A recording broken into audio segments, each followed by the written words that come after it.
You know one thing I have to say about this kit? This kit is 100% inaccurate. Let's let go of the fact that it cannot move on its own. It cannot have a change of wardrobe. You know what that calls for? A taxi ride to the mall to get some clothes for May. Taxi!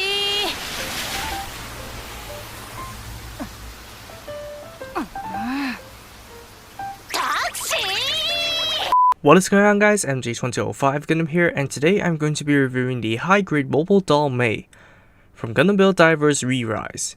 So before I begin, I want to wish you guys a happy Lunar New Year. I want to wish you guys a good fortune and good health in the upcoming year. So objectively looking at this girl, she looks really nice. I mean, the face and every single detail that she has is just really good. Now, the face doesn't look like the spawn of Satan, although, yeah, to incorporate the convertible mechanic, she doesn't look 100% accurate in her real mode, but I could let them go for that. And easy to handle as well, because she doesn't have like the bulky skirt that Sarah has, and basically all the problems of mobile doll Sarah do not apply on mobile doll May. And I really do appreciate them. The two things that I will say is first of all, the seam lines. They're all over the place, so you can see here on the thighs, you do get a gigantic seam line right down the lower thigh. And then in the arms over here, they really did not do a good job of covering that up. And there are no polycaps in this kit, so I really cannot attribute to the fact that I did not attach the pieces closely together, because I did. So the gigantic seam lines right down the arms over here, which look like the turn axis manipulator, they really need to be cleaned up. And the second thing I want to say is her chest plate. Yes, I am not approaching this from a guilty standpoint, but I will have to say that her chest plate looks a little bit too square on the sides. I do not know if it is to conform to the actual art line over here, but when I compared it to the line art, to the box art, which is, yeah, obviously sexualized, and the anime screenshots, her chest plate looks a little bit too square on the sides, and I have to admit that. Somebody go ahead with plastic cement or some putty, just modify the hell out of her. But anyways, she does look pretty good. Now the eyes over here, I did use the water slides, so yeah, you do get a hell of a lot of eye options. All in all, the water slides do look pretty good. And the rest of the stickers, you do have the green over here, the green on the entire leg over here, and also the green on the shoe. That's basically it. So not a lot of stickers. She does capture the look, but the flaws are basically the seam lines and the sufficiently rounded off chest plate. For articulation, she is no slouch, but there is one catch. First of all, you do have the double ball jointed head, and keep in mind that she loves to decapitate herself, so be careful with the neck. The arms, they can rotate over here. These flaps over here can move, so she can move her arm out this far, basically perpendicular. You can rotate her arm right above the elbow and bend her arm at the elbow, but this is the weakest part of this kit. She can only bend 90 degrees. The previous, like MS Girls or the Figurized Standards, they can bend 180. I'm talking about Gundam Build Divers Figurized Standards. I do not know about the others, but please fill me in. And the wrists over here are ball jointed. The waist and stomach have no articulation, but the top chest over here does have a rotary joint, so you do kind of have to grab her in awkward positions just to get it to work. Now, sorry you guys, call in the FBI, I don't freaking care. And then the legs over here, they do have a unique mechanic where the legs are individual to themselves, so they're on individual joints, so you can pull them down. And the maximum articulation is that she can move her legs forward, move her legs back, move her legs out to the side that far. However, she cannot curl up into a ball with the articulation that she has right here. So there's no chance she can climb into the bottom pot if that ever gets released the way she did in the anime.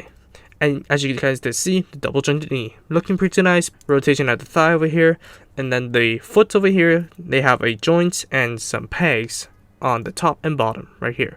Yeah, however, she's wearing high heels, so the center of gravity does get like kind of messed up if you do a lot of these adjustments.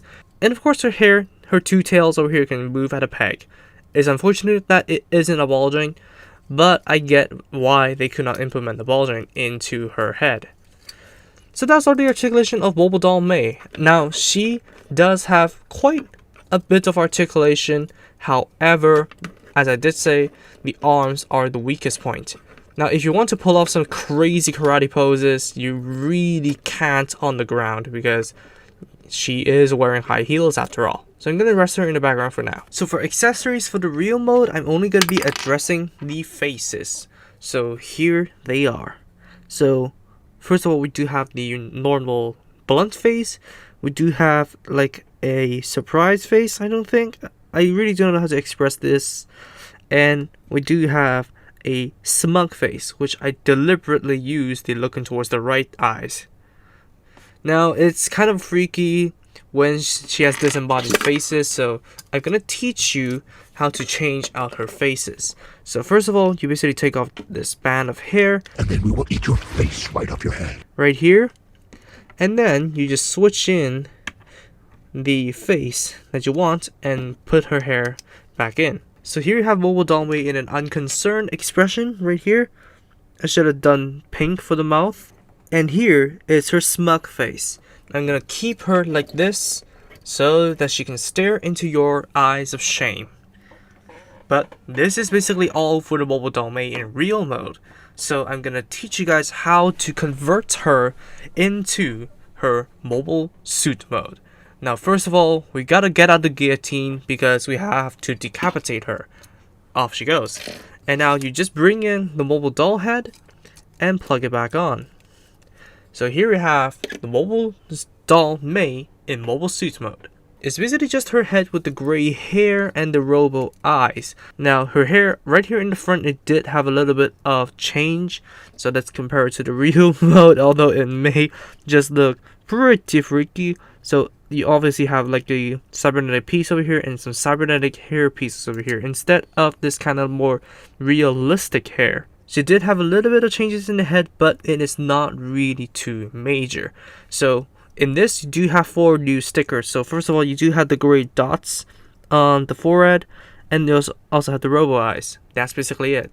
And nothing has changed, articulation hasn't changed, it's just the look. So for the accessories is basically the generic Gundam loadout.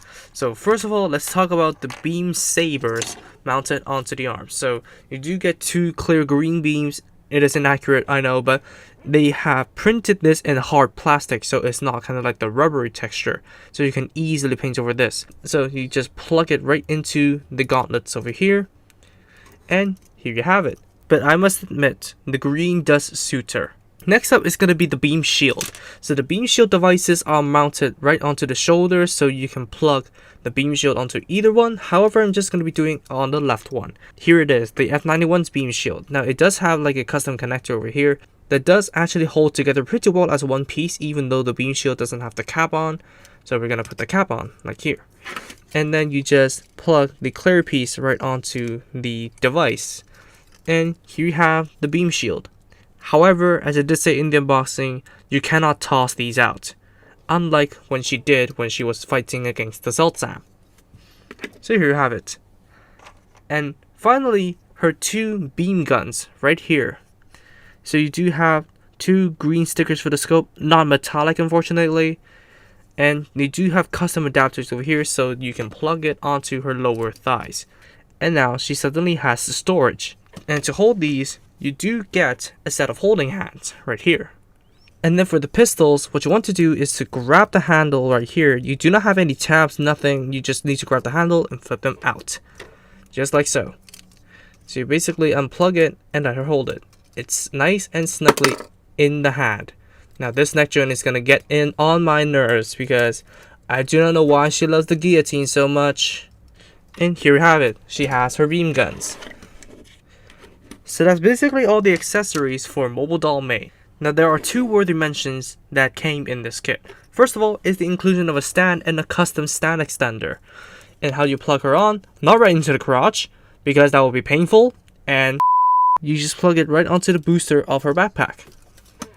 So here you can display her aerial, which is way more practical than how Sarah plugs herself onto the stand. And the second major feature is, once you take it off, you have a double peg system right here. So I'm going to bring in the Zeltzam arms over here. You do need to remove the tails of the hair because they do get in the way. Now this is the one thing that is hindering customizability on her, is that her hair tails do actually get in the way of a lot of backpacks. But other than that, you just basically plug this on, and now she suddenly has a new haircut and the Zeltan weapons. For comparisons, first of all, let's bring in the Zeltan. But they do look pretty good together, and she doesn't look out of place at all. And now let's bring in the other members of the Build Divers team. So first of all, we have the Mars 4 Gundam. Second of all is going to be the Gundam Justice Knight. Now the V-fin is broken because it took a jump off of my shelf, and I cannot find the other section of the V-fin, so I cannot glue that back on. Finally, it's going to be the Valkylander right here. So that's going to be all for Mobile Doll May. What do I think of her? Now, first of all, yes, the cosmetic complaints, I got those out of the way right at the beginning. But that's not strong enough of a reason for me to discredit her, because everything she came with is pretty damn good. Everything on her is just basically average. It's basically what you would expect, but the lack of articulation in the arms. They can only bend 90 degrees. I think they could have done a better job and gave her 180, but I do not know why they didn't go for that path. The inclusion of the backpack connector is definitely nice, so you can customize her to whatever you want. So that's it for me, 6 out of 10, and I would definitely recommend you to get her because she's just fun. And of course, she's everybody's taxi stand waifu. So that's it for me. Thank you all so much for watching, everybody. If you did like it, please be sure to drop a like, comment, and also subscribe for more Gunpla reviews, Gunpla news, and all that kind of stuff. Subscribe to the featured channels on my channel page if you haven't, and I'll see you all in the next video. Peace out, guys. Bye bye.